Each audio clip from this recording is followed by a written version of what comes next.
राहुल गांधी जी नेता प्रतिपक्ष हैं और प्रतिपक्ष का नेता भी देश के लिए जवाबदेह होता है। और देश के बाहर जाकर देश की छवि खराब करना यह देशद्रोह जैसा अपराध है।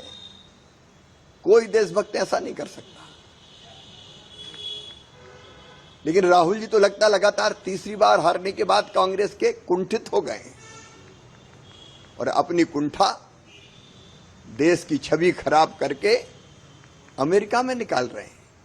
अरे अपने देश में कांग्रेस और बीजेपी होती है, लेकिन जब हम बाहर जाते हैं तो हम कांग्रेस और बीजेपी के नहीं होते, हम केवल देश का प्रतिनिधित्व करते हैं, जैसे अटल बिहारी वाजपेयी जी करते थे। मैं भी जब एक बार अमेरिका गया था, तब श्रीमान मनमोहन सिंह जी भारत के प्रधानमंत्री थे और जब मुझसे यह सवाल पूछा गया था कि भारत के प्रधानमंत्री क्या अंडर अचीवर है, मैंने कहा वो भारत के प्रधानमंत्री हैं और भारत का प्रधानमंत्री कभी अंडर अचीवर नहीं हो सकता, वो देश के नेता है। ये भाव होता है देश का। और आप क्या राष्ट्रीय स्वयंसेवक संघ की बात करोगे? संघ ने तो लाखों लाख कार्यकर्ताओं की, ऐसे कार्यकर्ताओं की मालिका तैयार की है जो तन मन और जीवन संपूर्ण देश को समर्पित करते हैं। एक एक क्षण केवल देश के लिए जीने वाले संघ के स्वयंसेवक अपने आप को खपाकर वो देश बनाते हैं। एक बात जरूर सही कही राहुल ने कि मोदी जी से कोई नहीं डरता। हाँ, मोदी जी से नहीं डरते, लोग नहीं डरते, क्योंकि लोग मोदी जी को प्यार करते हैं। इसलिए तो लगातार तीसरी बार मोदी जी को भारत का प्रधानमंत्री बनाया है।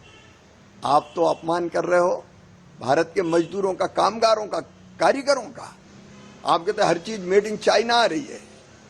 पहले ये होता था, कई चीजें आती थी बाहर से आयात होके, अभी भी जरूरत पड़ती तो आती, लेकिन कई चीजें भारत स्वदेशी बना रहा है। मोदी जी के नेतृत्व में आत्मनिर्भर भारत का निर्माण हो रहा है और ये मोदी जी का ही नेतृत्व है कि भारत आज दुनिया की 5वीं सबसे बड़ी अर्थव्यवस्था है। जल्दी हम तीसरी सबसे बड़ी अर्थव्यवस्था बन जाएंगे। लेकिन राहुल जी, आपने भारत जोड़ो यात्रा की, भारत से जुड़ नहीं सके। भारत की जनता, भारत की संस्कृति, भारत के जीवन मूल्य, भारत की परंपराएं, किसी से तुम जुड़ नहीं पाए। राहुल जी, छोटे मन से कोई बड़ा नहीं होता।